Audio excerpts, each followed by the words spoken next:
বন্ধুরা স্নান করে আসলাম মাত্র।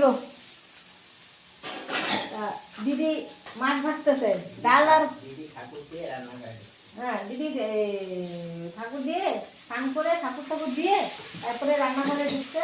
ডাল আর ভাত হয়ে গেছে বন্ধুরা। এখন মাছ, ছোটো মাছ তো, ছোটো মাছ আলু দিয়ে করবে আর কি। মাছ মাছ ভাজাটা দেখো তো, এই যে মাছ,